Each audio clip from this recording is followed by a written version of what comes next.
बिस्मिल्लाहिर्रहमानिर्रहीम। अस्सलाम वालेकुम नाज़रीन, आप यूट्यूब चैनल देख रहे हैं। मैं इमरान खान हूँ। सबसे पहले साबिक़ वज़ीर-ए-आज़म इमरान खान साहब के स्टेटमेंट से शुरू करते हैं। उन्होंने जेल में मुलाकात की मीडिया से और वकला की टीम से। इमरान खान साहब ने कहा कि 13 जनवरी 2024 को तहरीक इंसाफ को अमलन ख़त्म करने की नीयत से इंतखाबी निशान से महरूम करने वाला काजी फ़ायद ईसा आज तारीख के कब्रिस्तान में दफन हो चुका है, जबकि तहरीक इंसाफ और इमरान खान अपने नज़रिए के साथ आज भी पूरे कद से खड़े हैं। बिलाशुबा झूठ और बददयांती की उम्र हमेशा थोड़ी होती है और सच हमेशा रहने वाला होता है। अलकादर ट्रस्ट केस में जज सरीहन गलत बयानी से काम ले रहा है। अलकादर केस का ट्रायल हमेशा 11:30 से 12 बजे के दरमियान शुरू होता है। कल भी इस केस की समाअत के लिए इमरान खान साहब ने स्टेटमेंट दिया तो उससे एक दिन पहले की वो बात कर रहे हैं। उन्होंने कहा जी कि गुज़िश्ता रोज़ भी इस केस की समाअत के लिए 11 बजे का वक्त मुकर्रर था, लेकिन मेरे वकला की आमद से भी पहले तकरीबन 9 बजे मुझे इतला दी गई कि जज साहब आ गए हैं। मेरी नकलो हरकत जेल तक महदूद होती है और मेरा कानूनी हक था कि मैं वकला के हमरा अदालत में पेश हो सकता, जिनको अदालत की जानिब से 11 बजे का वक्त दिया गया था।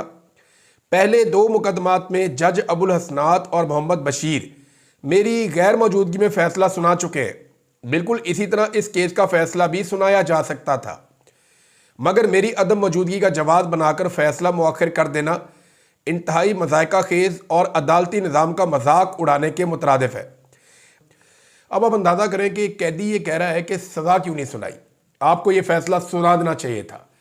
मेरी अदम मौजूदगी का बहाना ना बनाते, जज को फ़ैसला सुना देना चाहिए था। निज़ाम आगे आगे भाग रहा है, जिनके पास फ़ैसला है। जज साहब भी निकल लिए, पूरा निज़ाम आगे आगे भाग रहा है और इमरान खान साहब कह रहे हैं नहीं सुनाओ फ़ैसला, मैं आता हूं या नहीं आता, फैसला सुनाओ। मुझे 11 बजे का वक्त दिया, मैंने अपने वकीलों के साथ आना था 11 बजे, ये मेरा कानूनी हक है, लेकिन अगर उससे पहले भी फैसला सुनाना है तो सुनाओ फैसला। तारीख का एक अजीबोगरीब कैदी है जो पूरे निज़ाम को चैलेंज कर रहा है। अब इमरान खान साहब कह रहे हैं कि अलकादर ट्रस्ट केस का आगाज़ तब हुआ था जब हसन नवाज शरीफ ने 9 अरब रुपए की प्रॉपर्टी 18 अरब रुपए में मलिक रियाज की फैमिली को बेची और NCA ने मुश्तबा ट्रांजैक्शन पर कार्रवाई का आगाज़ कर दिया कि जनाब ये प्रॉपर्टी इतनी महंगी नहीं है, इतनी महंगी क्यों बिक गई, और ये ट्रांजैक्शन जो है मुश्तबा है, इसके ऊपर उन्होंने शक का इजहार किया, मशकूक। कार्रवाई का आगाज़ किया। NCA ने ही इनसे सवाल किया कि ये जायदाद दुगनी कीमत पर क्यों फरोख्त की गई।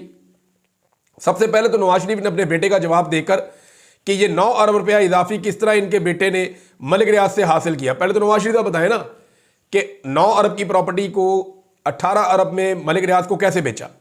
जहां तक हमारे दौर में काबीना की इस हवाले से जिम्मेदारी का ताल्लुक है, वैसे अगर ये मामला ऐसे है तो इस मामले को ऐसे उठाना चाहिए था इमरान खान साहब के अपने दौर में, यानी इस मामले को जरूर उठाना चाहिए था कि जनाब ये कैसे हो गया कि नवाज शरीफ के बेटे ने अपनी प्रॉपर्टी, वैसे PTI वाले उस दौर में कहते थे, मैंने ये स्टेटमेंट तो सुने थे, लेकिन ये मामला इतना ज़्यादा उठा नहीं उस दौर में। वैसे भी शरीफ खानदान के खिलाफ जो मामला होते हैं वो ज़्यादा उठते नहीं है। जहाँ तक हमारे दौर में काबीना की इस हवाले से जिम्मेदारी का ताल्लुक है तो ये रकम बराह रास्त NCA ने मलिक रियाज फैमिली के जरिए पाकिस्तान मुंतकिल की थी और हमारा फ़र्ज सिर्फ मख्फी रखने की हद तक जो उनका मुआहदा था उसको बरकरार रखना था। यानी जो एक खुफिया मुआहदा मलिक रियाज का और NCA का हुआ था, उस मुआहदे को अगर हम बरकरार रखते तो इस सूरत में ये पैसे हमें मिलते, अदरवाइज़ फिर हमें इसकी लिटिगेशन में जाना पड़ता। और हमने पाकिस्तान के फ़ायदे के लिए मंजूरी दी, क्योंकि इससे पहले एक साथ पाकिस्तान में इतनी रकम कभी वापस नहीं आई थी। अलकादर ट्रस्ट का इस रकम से कोई ताल्लुक ही नहीं। वो ट्रस्ट तो इस मुल्क की आमद से 1 साल कबल ही कायम हो चुका था और इसका मकसद सिर्फ और सिर्फ दूर दराज के तलबा को सीरत नबी सल्लल्लाहु अलैहि वसल्लम के साथ साथ दुनियावी तालीम देकर उनके लिए इल्म की शम्मा रोशन करना था। अलकादर ट्रस्ट से मुझे या बुशरा बीबी को 1 रुपये का भी फ़ायदा नहीं है। ये ट्रस्ट शौकत खानम और दिमल की तर्ज पर एक फलाई इदारा है। इसको अगर बंद भी कर दिया जाता है तो ये रकम उन अफराद को वापस जाएगी जो इसके डोनर हैं। मुझे इस रकम से कोई फ़ायदा है ना नुकसान है। मैं वादे कर दूं कि मैं किसी किस्म की कोई डील नहीं करूंगा, चाहे ये जो भी हरबे इस्तेमाल कर लें। मैं कोई नवाज शरीफ नहीं हूं जिसने अपने अरबों की करप्शन के केसेस माफ़ करवाने हैं। मेरा जीना मरना पाकिस्तान में ही है और मैं अपनी कौम के लिए हमेशा खड़ा रहूंगा। पाकिस्तान में सियासी कैदियों से बदतरीन सलूक जारी है। मिलिट्री तहवील में हमारे कारकुनान को सख्त ज़हनी और जिस्मानी तशद्दुद का निशाना बनाया गया। मेरे साथ भी बदतरीन सलूक किया गया। समी वजीर समेत दीगर कई कारकुनान पर बहीमाना तशद्दुद किया गया। हम इंसानी हकूक़ की तंजीमों से मुतालबा करते हैं कि पाकिस्तान में होने वाले इस कानून और इंसानी हकूक की पामाली पर एक्शन लें। हम इस हवाले से supreme court, Lahore high court और इस्लामाबाद हाई कोर्ट में दरखास्त दे चुके हैं, मगर कहीं हमारी सुनवाई नहीं हुई। हमारे पास बैनुल-अक़वामी फोरम्स पर आवाज़ बुलंद करने के अलावा अब कोई और रास्ता मौजूद नहीं है। देखिए, इमरान खान साहब ने तमाम अदालतों का दरवाज़ा तो खटखटाया ना, हर अदालत में वो गए हैं, उन्होंने इंसाफ मांगा। ये हमारे साथ नाइंसाफियाँ हो रही हैं, लेकिन इंसानी हकूक़ की खिलाफ वर्जियों के ऊपर कोई आवाज़ ही नहीं उठाता। अब मैं स्टेटमेंट पढ़ रहा था मौजूदा चीफ जस्टिस ऑफ पाकिस्तान का, याया अफरीदी साहब का, कि उनको बड़ी तकलीफ़ हुई गवादर में और बलूचिस्तान में जो लापता अफराद का मामला है, जब उनको वो हक़ाइक़ पता चले तो वो हिल कर रह गए। लेकिन इसके बारे में उन्होंने पिछले 24-36 घंटे में क्या किया? क्या उन्होंने लापता अफराद के हवाले से कोई एक्टिविटी की? क्या उन्होंने कोई सो मोटो नोटिस लिया? क्या उन्होंने इदारों को बुलाकर पूछा? या उन्होंने लापता अफराद की बाजियाबी के लिए कोई कदम उठाया? कुछ भी नहीं किया। हत्ता कि उनके अपने वकील लापता होते रहे, उनके बारे में वो कुछ नहीं कर सके। लाहौर से एक वकील लापता हो गए थे, ये हसन न्याजी भी एक वकील है। फिर जो इंतज़ार पंजूथा के साथ हुआ उसके ऊपर भी कुछ नहीं किया। सहाफ़ी लापता हुए, शायर लापता हुए, बहुत सारे बलोच हमारे पाकिस्तानी भाई वो लापता हैं, बहुत सारे कबायली हैं वो लापता हैं, कश्मीरी हैं वो लापता हैं। तो पाकिस्तान के हर कोई ऐसा इलाका पाकिस्तान का नहीं है जहाँ से बंदे लापता नहीं है, हर जगह से बंदे लापता करवाए गए हैं। लेकिन चीफ जस्टिस ऑफ पाकिस्तान ने दुख का इजहार किया, लेकिन किया कुछ नहीं। अब इमरान खान साहब कहते हैं जनाब हमारे पास रास्ता कोई नहीं है, बल्कि उन्होंने बैरिस्टर अली जफ़र को और सलमान अकरम राजा साहब को, गालिबन इन लोगों को ये ड्यूटी भी दी है कि आप लोग फौरी तौर पे ख़त तहरीर करें, इंटरनेशनल ह्यूमन राइट्स को इन्वॉल्व किया जाए और उनको बताया जाए कि पाकिस्तान में किस किस्म की ह्यूमन राइट्स की वायलेशन हो रही है। इस हवाले से उन्होंने कहा कि मैं आलमी इंसानी हकूक़ के इदारों को एक ख़त भी लिखूंगा ताकि इन बेकसूर शहरियों की सुनवाई हो। मेरा ओवरसीज़ पाकिस्तानियों से भी मुतालबा है कि इस हवाले से अपनी आवाज़ बुलंद करें। मुल्क में तहरीक इंसाफ को कुचलते कुचलते पूरे निज़ाम को ही रोन दिया गया है। मुल्क में मईशत का हाल बदतरीन है, बैरूनी सरमायाकारी तारीख की कम तरीन सतह पर है। SIFC और उड़ान प्रोग्राम बुरी तरह नाकाम हुए हैं। ग्रोथ रेट ना बढ़ने से मुल्क में बेरोजगारी में इजाफा हो रहा है। शानदार दिमाग और सरमाया मुल्क से तेजी से बाहर जा रहा है, क्योंकि किसी को इस मुल्क के इस्तेहकाम पर यकीन नहीं रहा। पाकिस्तानी कंपनियां अपना कारोबार दुबई में मुंतकिल कर रही हैं। ऐसे मुल्क में कभी माशी इस्तेहकाम आ ही नहीं सकता जहां कानून की हुक्मरानी ना हो। पाकिस्तान माशी बुहरान में दब चुका है और जब तक अवामी एतमाद की हामिल हुकूमत ना लाई गई इस मसले का कोई हल मुमकिन नहीं है। ये जी इमरान खान साहब का स्टेटमेंट है। अब आ जाए इमरान खान साहब ने जो जेल में कहा। इमरान खान साहब की जो एक इन्वेस्टिगेशन चल रही थी, जो इंक्वायरी चल रही थी, उसमें इमरान खान साहब ने जिन लोगों ने सवालात किए इमरान खान साहब से, उनसे इमरान खान साहब ने मुखातिब होकर अपने हाथ जो है वो सामने की तरफ करके कहा कि मैं रोज़ाना वहाँ देखता हूँ, इससे आगे कुछ नहीं, और वहाँ भी वही जाता है जिसे मेरा अल्लाह ले जाता है। जाओ जाकर अपने बादशाह को बता दो। ये इमरान खान साहब ने कहा जेल में जो लोग उनको मिलने आए थे। ये मैं आपको फिर बता देता हूँ कि इमरान खान साहब को जब सरकारी लोग मिलने आए तो उन्होंने हाथों से इशारा करते हुए कहा कि मैं रोज़ाना वहाँ देखता हूँ, उससे आगे कुछ नहीं है, और वहाँ भी वही जाता है जिसे मेरा अल्लाह ले जाता है। जाओ जाके बादशाह को बता दो। ये इमरान खान साहब ने कहा, और जिस तरफ इमरान खान साहब ने इशारा किया उस तरफ फांसी घाट है। ये नहीं, फांसी घाट की तरफ उन्होंने इशारा किया और उन्होंने कहा कि मैं रोज़ाना फांसी घाट की तरफ देखता हूँ, और उससे आगे तो कुछ नहीं है ना, इससे ज़्यादा कुछ नहीं कर सकते, और वहाँ भी वही जाता है जिसे मेरा अल्लाह ले जाता है। ये इमरान खान साहब का ईमान है कि ज़िंदगी और मौत अल्लाह ताला के हाथ में है। तो अल्लाह नहीं चाहेगा तो ये मुझे नहीं मार सकेंगे, और ये मैक्सिमम मुझे मारने की कोशिश कर सकते हैं। तो जो मकतल है या जो फांसी घाट है वो कहते हैं मैं उस तरफ देखता हूँ रोज़ाना। जाओ जाकर बादशाह को बता दो। अब इसमें आमिर मुगल साहब ने लिखा कि याद रहे कि इमरान खान को उन्होंने मुर्शद लिखा फांसी घाट के बिल्कुल साथ वाली बैरक में रखा गया है। ये जनाब इमरान खान साहब का स्टेटमेंट था और इमरान खान साहब ने ये बात की है। अब हुकूमत ने नाजरीन हाथ खड़े कर दिए। हाथ कैसे खड़े किए ये आप सुनेंगे तो आपको आइडिया हो जाएगा। हुकूमत ने राणा सनाउल्लाह साहब को मैं गवर्नमेंट इसलिए समझता हूँ कि वो हर चीज़ के अंदर शामिल रहते हैं, चाहे वो एस्टेब्लिशमेंट है या हुकूमत है। शरीफ ख़ानदान के बहुत करीबी हैं। पंजाब जहाँ पे PMLN का असल में जहाँ पे PMLN है कुछ बची है तो वो पंजाब है, तो पंजाब के वो सदर भी हैं। तो राणा सनाउल्लाह साहब कहते हैं जी PTI हमसे हमारी बसात के मुताबिक ही मांगे, हमसे वो ना मांगे जो हमारी बसात से बाहर है। ये PTI वालों को हमसे ज़्यादा पता है कि हमारी बसात कितनी है। यानी अब राणा सनाउल्लाह साहब बेबसी का इजहार कर रहे हैं कि हमारी तो इतनी औकात नहीं है कि इमरान खान साहब की जेल में हम मुलाकात करवा सकें। यानी हुकूमत की औकात इतनी है कि इमरान खान साहब की जेल में मुलाकात भी ये हुकूमत नहीं करवा सकती कानून और आईन के मुताबिक। और अब हुकूमत आहिस्ता आहिस्ता हाथ खड़े कर रही है। अब ये करेंगे क्या आने वाले दिनों में? आने वाले दिनों में जो हरकतें ये करेंगे वो मैं आपको बता देता हूं। लड़ाई शुरू हो जाएगी फैसल वाडा जैसे करैक्टरों में और पीएमएल-एन में और पीपल्स पार्टी में। फैसल वाडा जैसे जो एस्टेब्लिशमेंट के करैक्टर्स हैं या कुछ सहाफी है वो ये कहते रहेंगे देखिए पीएमएल-एन इस जुर्म में हिस्सेदार थी, ये उन्होंने किया है, ये नहीं हो सकता कि ये एस्टेब्लिशमेंट डाल दें। अब पीडीएम की जो जमातें हैं वो सारा कुछ मलबा एस्टेब्लिशमेंट पे डाल के वो कहेंगे जी आओ हम पॉलिटिकल लोग बैठ के कोई हल निकालते हैं, ये तो सारा किया कराया जो है वो एस्टेब्लिशमेंट का है और एस्टेब्लिशमेंट इसके लिए रिस्पॉन्सिबल है। अब इसको रिकॉर्ड का हिस्सा बनाए। फैसल वाडा साहब ने स्टेटमेंट दे भी दिया है और उन्होंने जो सेनेटर एजाज चौधरी साहब के प्रोडक्शन ऑर्डर्स हैं उनके हवाले से उन्होंने अमल नहीं हुआ ना उनके ऊपर। तो फैसल वाडा ने कहा कि मरियम नवाज है जी उसके लिए वजह, पुलिस मरियम नवाज के मातहत है, एस्टेब्लिशमेंट का इसमें कोई लेना देना या कोई और किरदार नहीं है। ये अब फैसल वाडा कह रहे हैं नून लीग डालेगी एस्टेब्लिशमेंट पे, एस्टेब्लिशमेंट डालेगी नून लीग पे। इन दो बयानात से आपको समझ आ जानी चाहिए और हुकूमत कितनी बेबस है, उनके पास इख्तियारात नहीं है, ये राणा सनाउल्लाह के बयान से आपको पता चल जाता है। और एस्टेब्लिशमेंट कैसे ये सारा मलबा सियासतदानों पे डालेगी ये आपको फैसल वाडा के बयान से पता चल जाता है। वज़ीर आला खैबर पख्तूनख्वा ने एक दावा किया, ये बड़ा दावा है। उनके दावे के मुताबिक उनकी क्योंकि आर्मी चीफ से एक मुलाकात हुई है, बाकी लोग भी थे वहाँ पे, उन्होंने कहा जी आर्मी चीफ को कायल किया है कि एक जरगा बुलवाया जाए, बड़ा जरगा जिसमें बलूचिस्तान से भी हमायदीन होंगे, खैबर पख्तूनख्वा से भी होंगे, और एक बड़ा जरगा बुलवा के उसके ज़रिए से अमन कायम करने की कोशिश की जाए और दहशत गर्दी का मसला जो है उसको हल किया जाए। तो इसके ऊपर जो है वो आर्मी चीफ को कायल किया। देखिए ये अच्छी बात है। अल्टीमेटली एक जंग लड़ने के बाद भी आपको टेबल पे आना पड़ता है और अगर मसाइल बातचीत के जरिए हल हो सकते हैं तो इससे अच्छा हल तो हो ही नहीं सकता। लेकिन जो भी रेट ऑफ द गवर्नमेंट के खिलाफ जाएगा उसको फिर उसके कॉन्सिक्वेंसेज या नताइज भुगतने पड़ेंगे।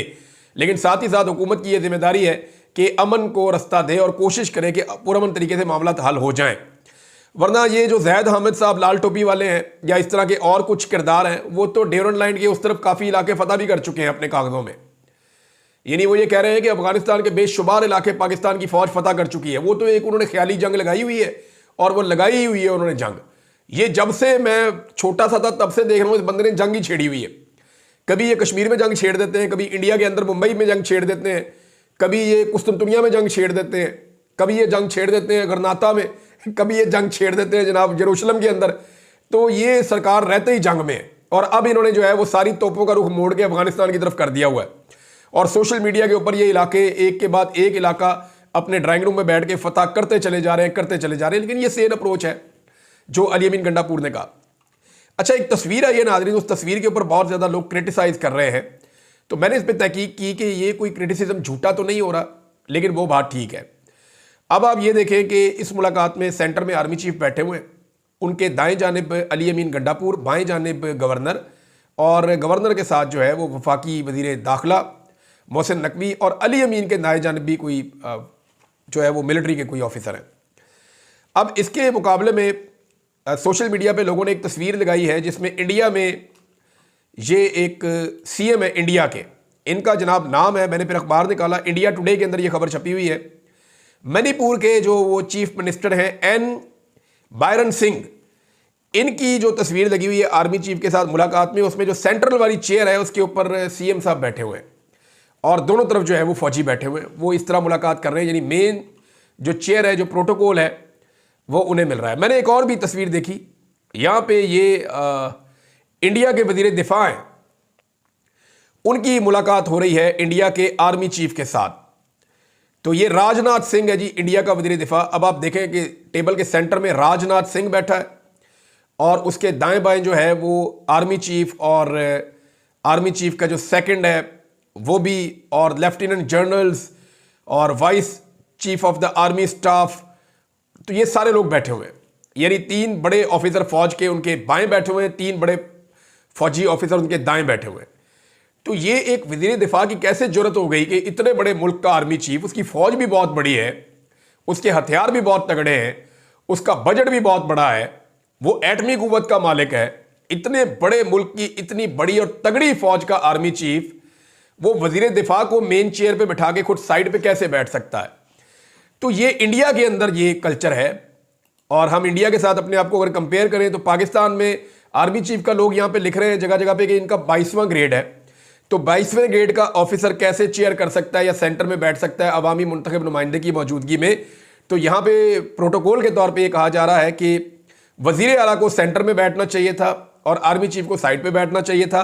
और अगर ये सिलसिला शुरू हो गया तो इसका मतलब है पाकिस्तान में सिविलियन सुपरमेसी आ जाएगी और फिर पाकिस्तान जो है वो एक हकीकी जमहूरी मुल्क कहलाने के लायक होगा और पाकिस्तान आगे बढ़ सकेगा। ये वो प्रोटोकॉल्स हैं जिनको पूरी दुनिया में फॉलो किया जाता है, लेकिन पाकिस्तान में यहाँ पे ये समझा जाता है कि आर्मी चीफ जो है वो सबसे बड़े। यहाँ पे इस मुल्क में तो लोग जो है वो ये भी कहते हैं कि आर्मी चीफ जो है वो कौम का बाप होता है। ऐसी बातें लोगों ने की हुई है।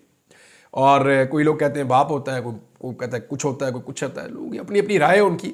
आर्मी चीफ ही होता है और ये एक सरकारी नौकरी है, और जब ये ओहदा खत्म हो जाता है तो दूसरा आर्मी चीफ आ जाता है, तो बार बार बाप बदला तो नहीं जा सकता ना। तो ये लोगों की अपनी अपनी राय है, उसके ऊपर आप कुछ कह नहीं सकते। लेकिन ये प्रोटोकॉल्स हैं कुछ, इंडिया में ये प्रोटोकॉल मुख्तलिफ है, पाकिस्तान में ये प्रोटोकॉल अलग तरीके के हैं। तो इसी डिफरेंस को लेकर लोग एतराज़ कर रहे थे।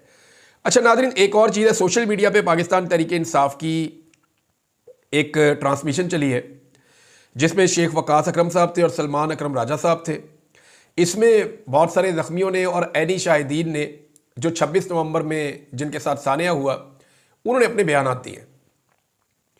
इस ट्रांसमिशन में लोगों ने ऐसी खौफनाक तस्वीर कुशी की है और वो ये बता रहे हैं कि कैसे सिक्योरिटी फोर्सेज ने उनके ऊपर डायरेक्ट गोलियां चलाई, कैसे उनको ज़ख्मी किया, कैसे उनके सामने लोग शहीद हुए। इमरान खान नामी एक ऐनी शाहिद था, उसने बताया उसके यहाँ से गोली लगी, मुंह के एक तरफ से दूसरी तरफ से निकल गई और वो अभी हीलिंग प्रोसेस में है, उसका इलाज चल रहा है। और कुछ लोग ऐसे हैं जो बेचारे पैरालाइज हो गए हैं, वो चल फिर नहीं सकते। कुछ को जो है वो उनके अज़ा को नुकसान पहुंचा है, वो ज़िंदगी भर उनको ये नुकसान उनका रहेगा।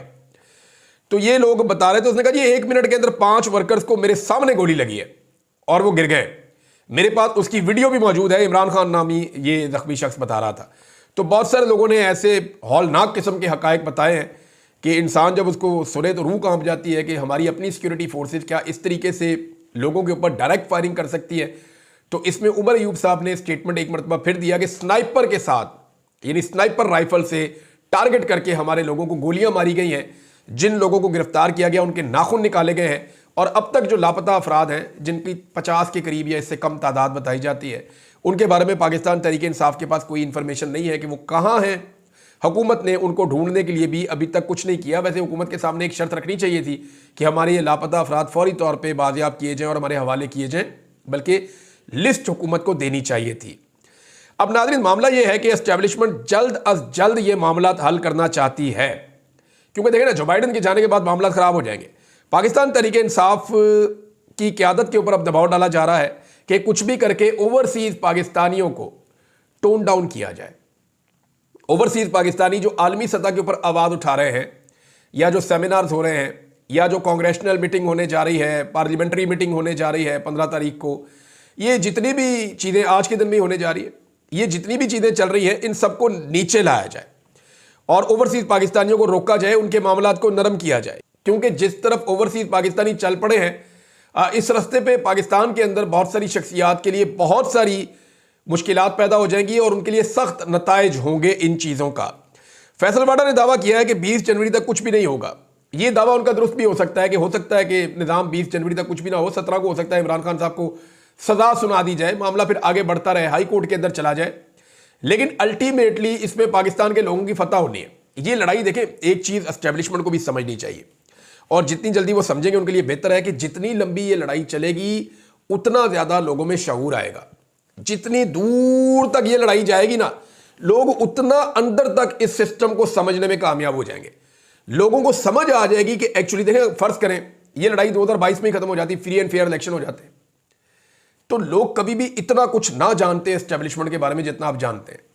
मैंने एक सर्वे करवाया, उस सर्वे के नताइज मेरे पास अभी मौजूद है, मैं आपको वो पढ़ के सुना देता हूँ। मैंने सवाल, क्योंकि पिछले वीलॉग में मैंने आपसे ये सवाल किया था तो आप लोगों ने भी उसके जवाब दिए, लेकिन यहाँ मैंने जो सवाल किया उसके अंदर बहुत बड़ी तादाद में लोगों ने जवाब दिए हैं, हज़ारों लोगों ने। तो इसमें जो जवाब है लोगों के, आप हैरान हो जाएंगे। सवाल मेरा ये था कि आप पाकिस्तान के मौजूदा हालात और बहरानों के लिए किसे जिम्मेदार समझते हैं। तो मैंने 2 ऑप्शन दिए थे, एक सियासतदानों को, नंबर 2, एस्टेब्लिशमेंट को 95% पाकिस्तानी कह रहे हैं, हजारों लोगों में से, कि वो एस्टेब्लिशमेंट को जिम्मेदार समझते हैं पाकिस्तान जिन बहरानों में घिरा हुआ है आज, या जो पाकिस्तान के हालात हैं इनके लिए एस्टेब्लिशमेंट जिम्मेदार है। सियासतदानों का यानी नवाज शरीफ कितने गैर मकबूल हैं, जरदारी कितने गैर मकबूल हैं, मरीम नवाज कितनी गैर मकबूल है। हालांकि ये लोग बदतरीन अपनी मकबूलियत के निचले लेवल पे चले गए हैं, इसके बावजूद 95% लोग इनको क्लीन चिट दे रहे हैं। वो कह रहे हैं जी ये जिम्मेदार नहीं है, वो एस्टेब्लिशमेंट को जिम्मेदार समझते हैं, और जो भी अपने आप को एस्टेब्लिशमेंट के साथ नत्ती करता है वो ऑटोमेटिकली जिम्मेदार भी बन जाता है। शहबाज गिल और मोहित पीरजादा साहब पे फिर FIR दर्ज हो गई है, यानी ये निज़ाम सीख ही नहीं रहा, उनके ऊपर फिर FIR दर्ज हो गई कि इदारों के खिलाफ ये बातें करते हैं। डॉक्टर मोहित पीरजादा साहब से तो मेरी बात नहीं हुई, शहबाज गिल साहब का मैं आपको ट्वीट पढ़ के सुना देता हूं। उन्होंने कहा जी FIA ने इन्वेस्टिगेशन के बाद मेरे खिलाफ नया मुकदमा दर्ज किया है, और जिस टिकटॉक अकाउंट शहबाज गिल 04 को वजह बनाकर यह मुकदमा दर्ज किया गया है वो अकाउंट मेरा है ही नहीं, किसी फैन ने बनाया हुआ है जिस पर मेरे समेत सदीक जान की, सबीना पाशा की और बहुत सारे और दोस्तों की पोस्टें लगी हुई होती हैं, तो मेरा इसमें क्या कसूर है। तो शहबाज गिल साहब पे पर्चा हो गया एक ऐसे अकाउंट को लेकर के जो उनका है ही नहीं। मेरे साथ भी एक दफा एक मुकदमा ऐसा ही दर्ज हुआ था, और एक मुकदमा दर्ज किया गया मेरे खिलाफ जिसमें मेरी ट्वीट को एडिट कर दिया गया। मैंने ट्वीट कुछ और किया था, उसके 2-4 जुमले चेंज करके, लफ्ज आगे पीछे करके, तो एक नया मुकदमा दर्ज कर दिया गया था। तो इस तरह अगर ये मुल्क चलेगा तो क्या ऐसे चलेगा। अब तक के लिए इतने, अपना ख्याल रखिएगा, अपने चैनल का भी। अल्लाह हाफ़िज़।